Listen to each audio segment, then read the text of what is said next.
Hello दोस्तों, स्वागत है आपका अपने YouTube channel only study centre 2.0 में। तो इस वीडियो में हम लोग क्लास 11th का फिजिक्स का मॉडल सेट 1 का सॉल्यूशन देखेंगे और आपको इसका सॉल्यूशन का पीडीएफ भी मिल जाएगा हमारे टेलीग्राम ग्रुप में। आप लोग पीडीएफ भी ले सकते हैं सॉल्यूशन के साथ, और मैं हिंदी में ही इसमें बताऊँगा क्योंकि ऑलरेडी इंग्लिश में तो है ही वीडियो, यहाँ पर मैं हिंदी में बताऊँगा। तो यहाँ पर देखिए कुछ सामान्य निर्देश दिए गए हैं जो कि आपको जानना जरूरी है। कुल जो प्रश्न है इस मॉडल सेट में वो है 19 प्रश्न, जिसमें कि 1 से 7 तक जो 1 से 7 तक प्रश्न है अति लघु उत्तरीय प्रश्न है। इनमें से 5 प्रश्नों को उत्तर देने हैं, जिसके लिए कि हर एक के लिए 1 अंक निर्धारित है। 5 के उत्तर देने हैं आपको एग्जाम में, लेकिन मैं यहाँ आपको सातों को सातों बताऊंगा क्योंकि एग्जाम में कोई भी क्वेश्चन आ सकते हैं। इसी प्रकार यहाँ पर 8 से 14 तक क्वेश्चन है, ये लघु उत्तरीय प्रश्न है। इसमें भी 7 प्रश्न है, इसमें भी 5 का उत्तर देना है। ये 3 अंक वाले हैं। इसका भी मैं सभी का उत्तर बताऊंगा क्योंकि ये भी कोई भी एग्जाम में आ सकता है। इसी प्रकार यहाँ पर है 15 से 19 तक क्वेश्चन, यहाँ पर 5 क्वेश्चन है। इनमें से किन्हीं 3 का उत्तर देना है और ये 5 अंक वाले क्वेश्चन है, लेकिन मैं पाँचों का उत्तर बता दूंगा ताकि आप लोग आसानी से जो भी एग्जाम में आए आप आसानी से उत्तर लिख सकें। तो इस वीडियो में इसी का सॉल्यूशन को देखेंगे एकदम बेस्ट एक्सप्लेनेशन के साथ। और इससे पहले वीडियो को स्टार्ट करने से पहले आप हमारे चैनल पर नए हो तो चैनल को सब्सक्राइब जरूर कर लीजिएगा और वीडियो को ज़्यादा से ज़्यादा शेयर कीजिएगा ताकि सभी को सॉल्यूशन मिल सके। तो चलिए वीडियो को स्टार्ट करते हैं। आप लोग पहला क्वेश्चन यहाँ पर देख सकते हैं कि न्यूटन के गुरुत्वाकर्षण के सार्वत्रिक नियम का उल्लेख कीजिए। तो आप लोग को इसका आंसर देना है, ये ज़्यादा लॉन्ग नहीं करना है। तो आप लोग यहाँ पर हेडिंग दे दीजिएगा गुरुत्वाकर्षण का सार्वत्रिक नियम। इसके बाद लिखना है ब्रह्मांड में किन्हीं दो कणों के बीच, मतलब कोई भी दो कण हो, बीच एक प्रकार का आकर्षण बल कार्य करता है जिसे गुरुत्वाकर्षण बल कहते हैं। दो कणों के बीच एक आकर्षण बल कार्य करता है, उसी को हम लोग गुरुत्वाकर्षण बल कहते हैं। इसके बाद आगे आप लोग को लिखना है कि इस बल का मान दोनों कणों के द्रव्यमान के गुणनफल के समानुपाती, यानी इस बल का जो मान होता है जो दोनों कण है उनके द्रव्यमान यानी उनके वेट के गुणनफल के समानुपाती होता है, मतलब गुणनफल के बराबर होता है, तथा इनके बीच की दूरी के वर्ग के व्युत्क्रमानुपाती होता है। और जो इनके बीच की दूरी होगा उसका वर्ग के व्युत्क्रमानुपाती होगा। इसे आप लोग समझने का प्रयास कीजिएगा। जैसे हमने माना यहाँ पर दो कण है, एक कण है हमारा m1, एक कण है m2, और इनके बीच का जो दूरी है वो हो गया r हो गया। तो अब क्या होगा, बल क्या होगा, तो बल हो जाएगा इनके द्रव्यमान के गुणनफल के समानुपाती, यानी बल समानुपाती इनका द्रव्यमान हो गया m1 और m2, और यहाँ पर इंटू कर दिए यानी गुणे कर दिए। ये हो गया हम लोग पहला कंडीशन से, इसे समीकरण एक मान लेते हैं। और फिर इसके आगे बोला गया है तथा इनके बीच की दूरी है r के वर्ग के व्युत्क्रमानुपाती होता है।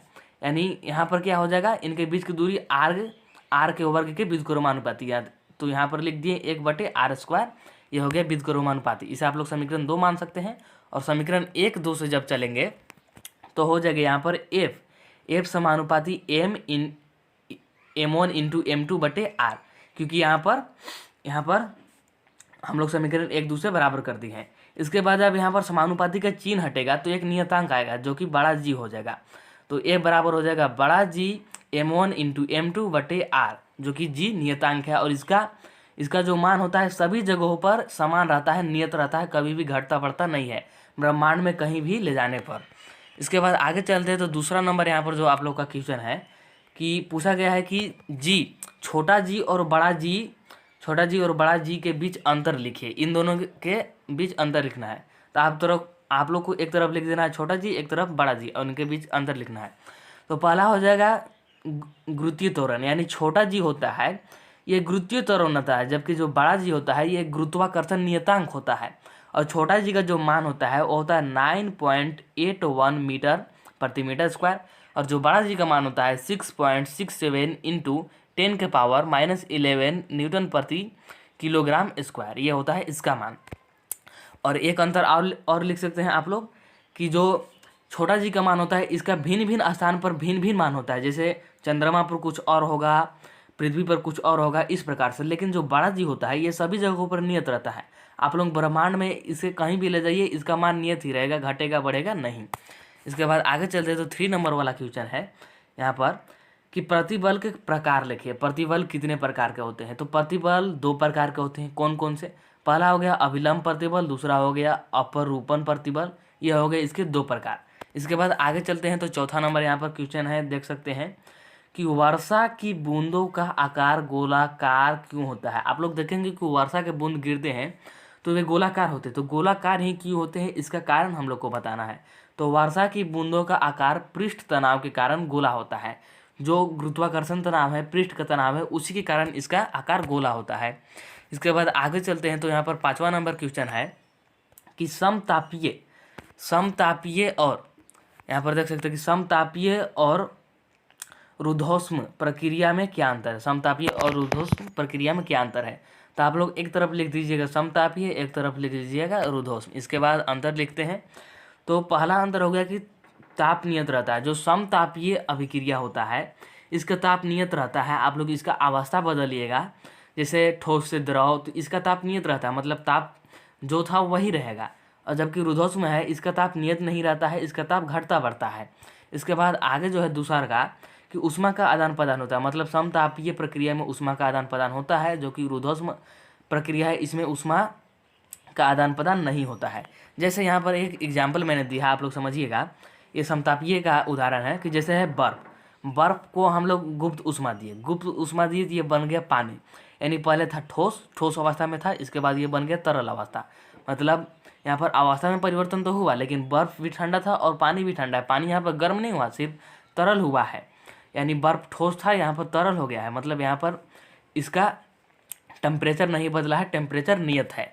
तो आई थिंक कि आप लोग को अच्छी तरह से समझ में आ रहा होगा। और आप लोग मॉडल पेपर का सॉल्यूशन ज़रूर कर लीजिएगा, क्योंकि मॉडल पेपर से आपका मैक्सिमम क्वेश्चन भी रहेगा, कम से कम 90% क्वेश्चन आप लोग का भिड़ सकता है। क्योंकि आप लोग देखे होंगे क्लास 10th और 12th का, उन लोग का 90% से ज़्यादा ही क्वेश्चन भिड़ गया था। तो आप लोग सॉल्यूशन कर लीजिएगा, और हमारे चैनल पर सभी का सॉल्यूशन कराया जाता है, तो चैनल को सब्सक्राइब भी कर लीजिएगा। इसके बाद आगे है छठा नंबर, यहाँ पर देख सकते हैं कि आवर्त गति का एक उदाहरण दीजिए जो दोलन नहीं करती है। तो इसका जो सही आंसर हो जाएगा सरल लोलक की गति। एक ही उदाहरण पूछा था, इसलिए हमने यहाँ पर एक ही लिखा है। आप लोग को ज़्यादा भी नहीं लिखना है, क्योंकि ये एक नंबर वाले उत्तर हैं, आपको एक ही नंबर मिलेंगे। इसके बाद आगे यहाँ पर 7वां नंबर क्वेश्चन आप लोग देख सकते हैं कि अनुप्रस्थ तरंग गति को परिभाषित कीजिए। मतलब अनुप्रस्थ तरंग गति किसे कहते हैं, इसी को लिखना है। तो अनुप्रस्थ तरंग उस तरंग को कहते हैं जिसके दोलन तरंग संचरण की दिशा के लंबवत होते हैं। इसके बाद आगे है, यहाँ पर देख सकते हैं कि इस दृष्टि से अनुप्रस्थ तरंग अनुदैर्ध्य तरंगों से अलग है, जिनमें तरंग की गति दोलन की दिशा में ही होती है। आप लोग को ज़्यादा लंबा नहीं करना है, क्योंकि ये एक नंबर वाले क्वेश्चन है। तो इस वीडियो में इतना ही। इसमें मैंने सेक्शन ए का सभी का सॉल्यूशन करा दिया है। नेक्स्ट वीडियो में सेक्शन बी और सेक्शन सी का लाऊंगा। आप लोग कमेंट कीजिएगा, तो आज ही मैं सेक्शन बी और सेक्शन सी का भी डाल दूंगा। आई थिंक कि आप लोग को अच्छे से समझ में आ रहा होगा। और ये जो आप लोग यहाँ पर PDF देख रहे हैं सॉल्यूशन के साथ, ये PDF भी आप लोग को मिलेगा। और ये PDF हमारे टेलीग्राम ग्रुप में मिल जाएगा। आप लोग टेलीग्राम ग्रुप जा करके ज्वाइन कर लीजिएगा। और वीडियो को ज़्यादा से ज़्यादा शेयर कर दीजिएगा, ताकि सभी को सॉल्यूशन मिल सके। तो thank you so much video देखने के लिए।